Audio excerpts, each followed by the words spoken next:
en Colombie avec Isabelle derrière moi, le padre ici. Yo.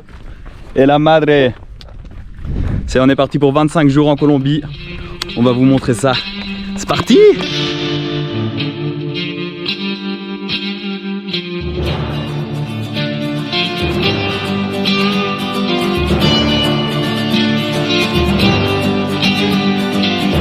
Et on est ici dans le désert de la Tatacoa, qui n'est pas un désert à proprement parler, mais une ancienne forêt tropicale qui s'est asséchée avec le temps et qui a créé ces paysages uniques. C'est vraiment magnifique.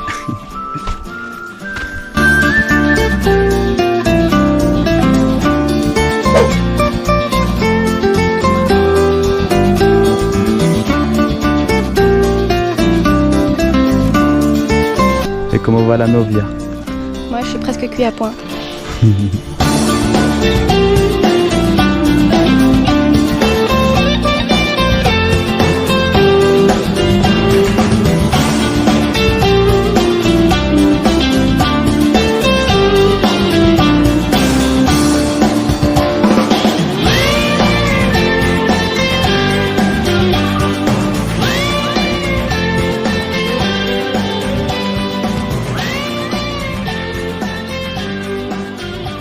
Et nous sommes ici à San Agustín, un petit village perché à 1700 mètres d'altitude.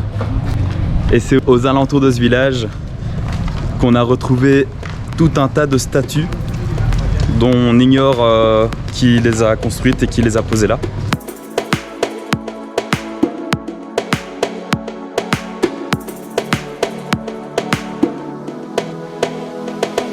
Ici on est au parc archéologique de San Agustín. Il y a des statues un peu partout autour de la ville, mais c'est surtout ici que se concentrent la plupart des statues.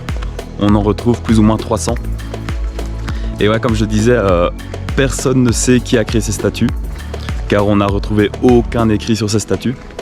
Tout ce qu'on sait, c'est qu'elles ont été créées plus ou moins en l'an 200 de notre ère.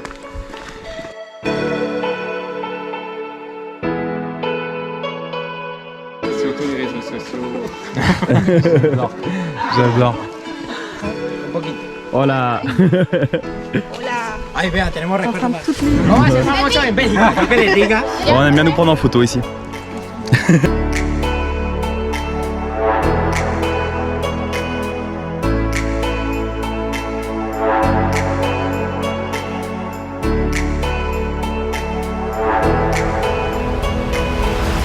Et si on vient à San Agustín, c'est pas uniquement pour la ville qui n'a pas un énorme intérêt, on peut le dire, mais surtout pour les paysages aux alentours qui sont vraiment magnifiques.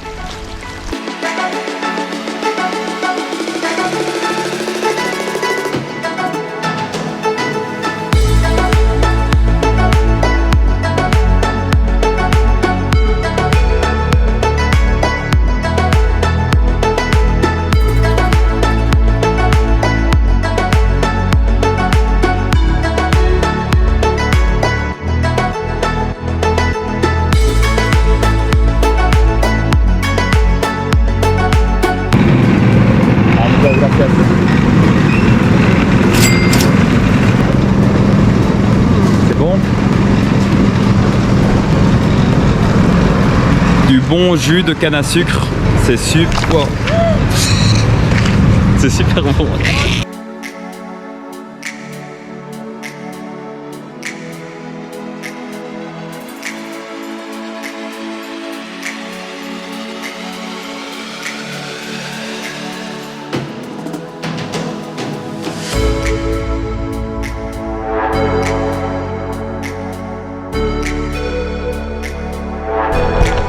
Hola a todos.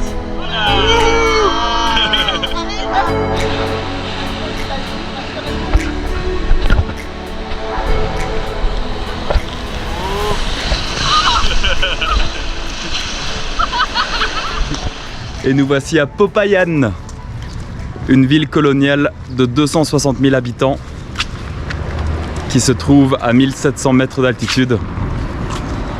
Une ville surtout connue pour toutes ces maisons blanches. On la surnomme la ville blanche. On va voir. Voilà. Nice, Red. Gracias. Voilà.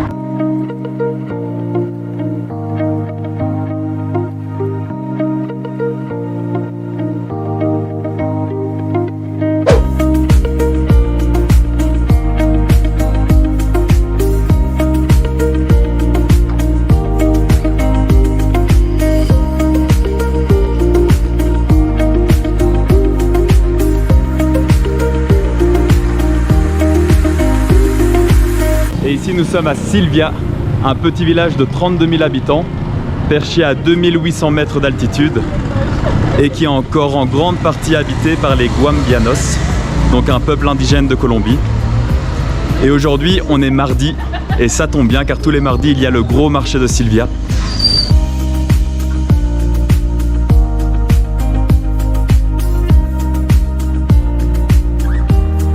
Nous voici au marché de Silvia, un petit village au perché dans les montagnes. Autrefois, les échanges se faisaient à partir de trocs, donc tel produit pour un autre produit. Et aujourd'hui, certains stands gardent toujours cette manière d'échanger, cette manière de faire du commerce.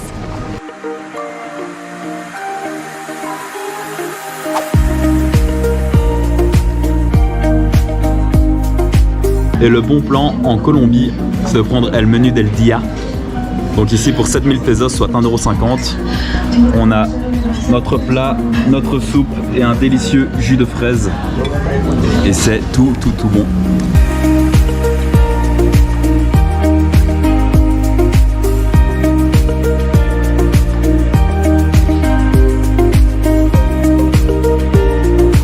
Et voyager au mois de novembre en Colombie, c'est accepter de se prendre parfois de grosses draches dans la gueule.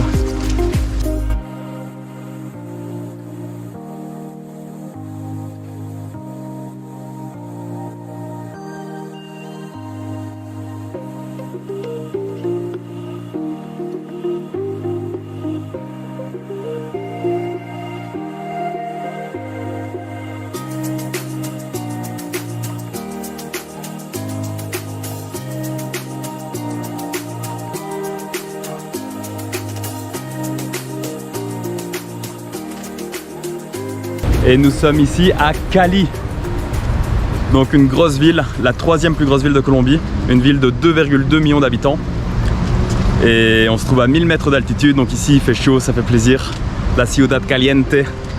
Et c'est également la capitale autoproclamée de la salsa.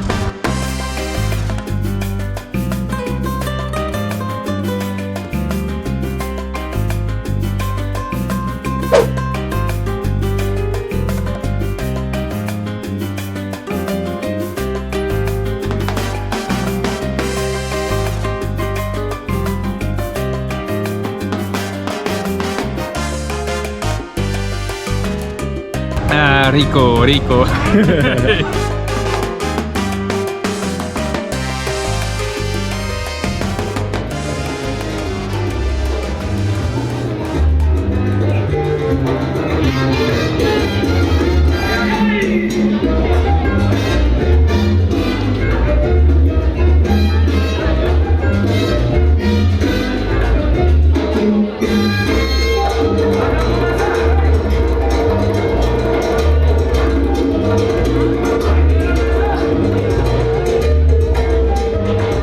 Ici à Salento, donc un tout petit village perché à 1900 mètres d'altitude et où vivent seulement 7000 habitants, mais également de nombreux touristes car c'est une des régions les plus touristiques de la Colombie.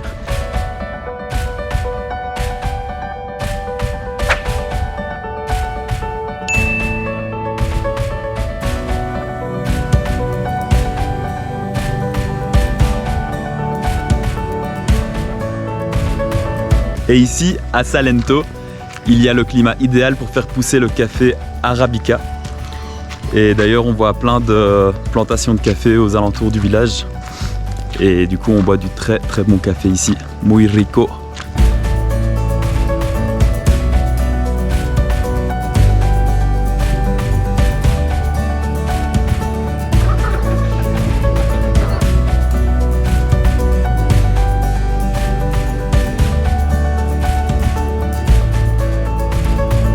Et ici nous sommes dans la vallée de Cocora.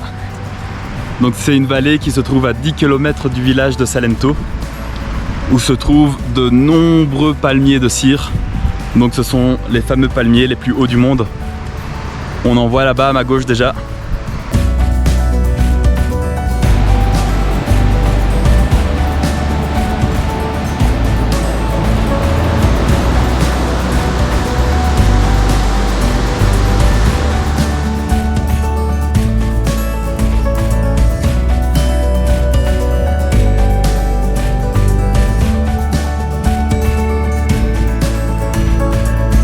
Il y a une bonne partie de la balade qui se fait dans une sorte de jungle tropicale où on suit une rivière ici à ma droite en traversant chaque fois des ponts ultra bancals.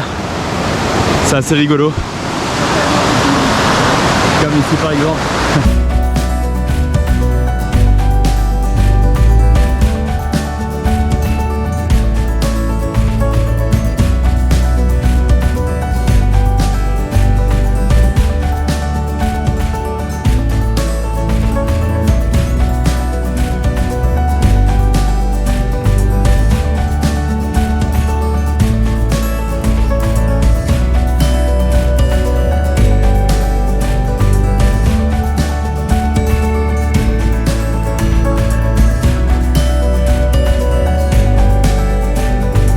Donc là, ce que vous voyez derrière moi, ce sont des palmiers de cire. Donc un type de palmier qui existe uniquement en Colombie, qui sont les plus hauts palmiers du monde, qui peuvent atteindre jusqu'à 65 mètres de hauteur.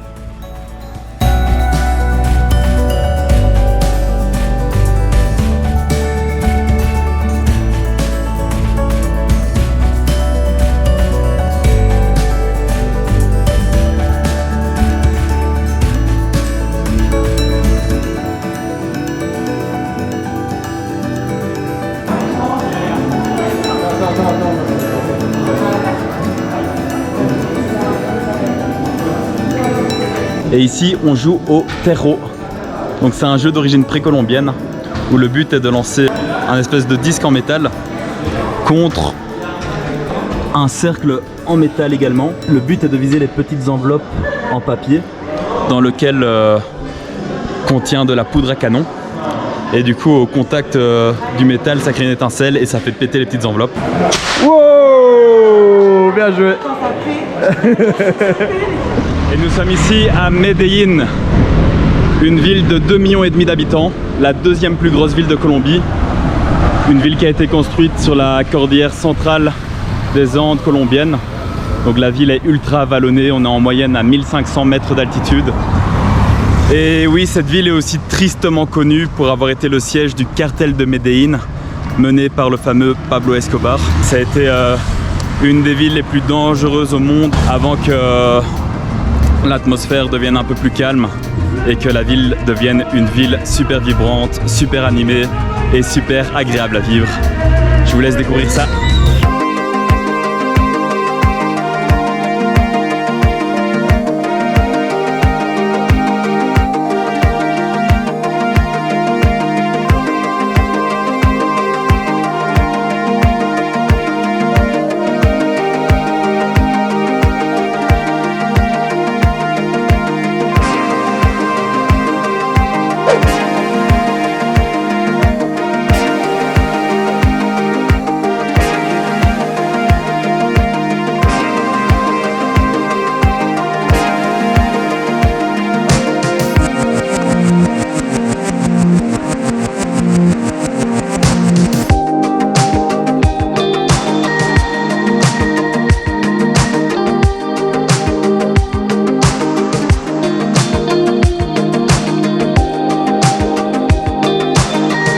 On se trouve ici dans la Comuna 13C.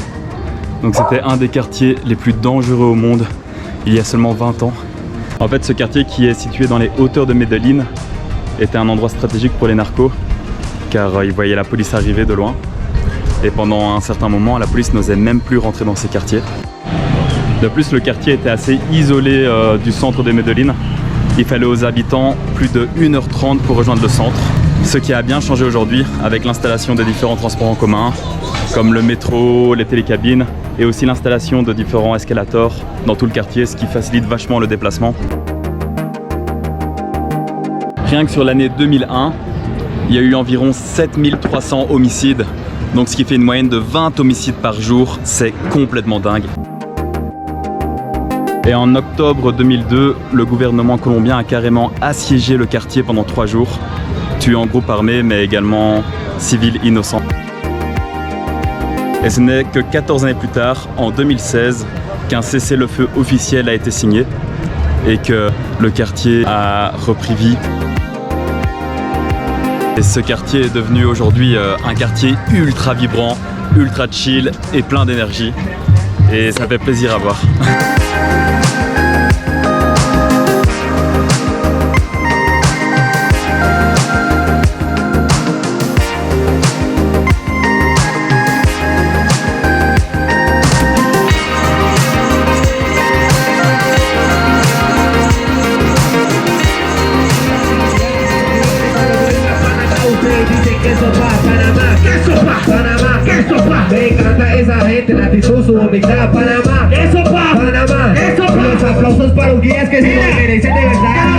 Et nous sommes ici à Guatapé, un petit village de 6000 habitants qui se trouve à 80 km de Medellín et qui est surtout réputé pour son lac qu'on voit là à ma droite. C'est un petit village où viennent souvent les habitants de Medellín pour passer leur week-end, car il y règne ici une ambiance ultra paisible.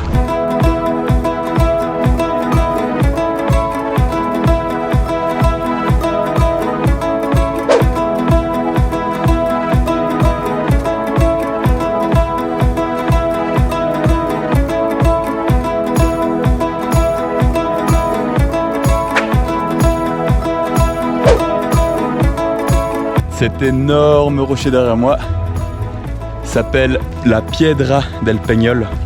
Donc c'est un énorme monolithe de 220 mètres de haut qui se trouve là au milieu du lac. Sa masse est estimée à 10 millions de tonnes, c'est vraiment énorme.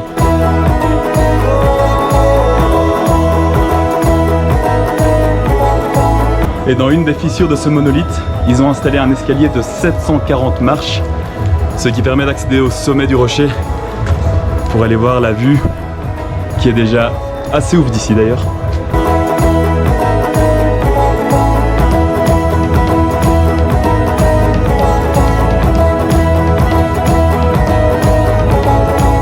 Et voilà, on est arrivé au sommet du rocher. La vue est vraiment dingue de chez dingue. Mais après, comme souvent dans ces endroits, c'est ultra touristique. Mais bon, la vue en vaut quand même la peine.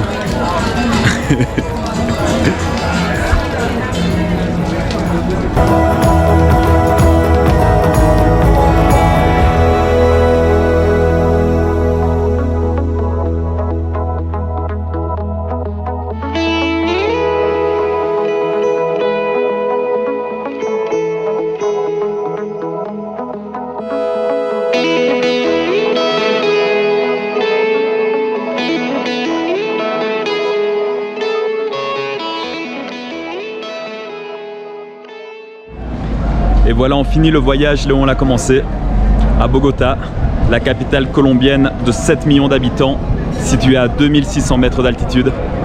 Il y fait un petit peu plus frais que dans le reste de la Colombie.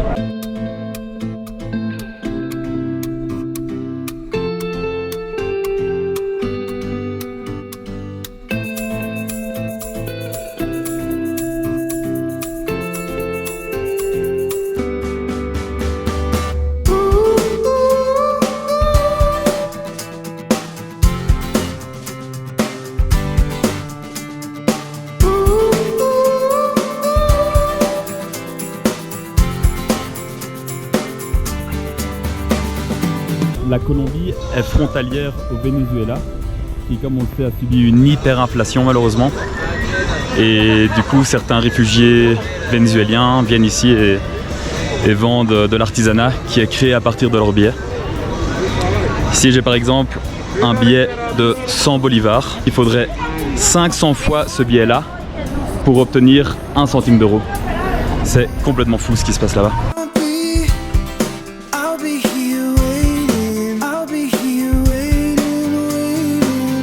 Et donc voilà, c'est sur cette rue piétonne de Bogota qu'on va finir la vidéo.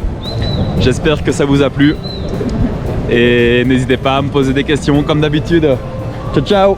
Ciao. Ciao. Ciao. Bonne note Coco. Oui. Muy rico. Oui.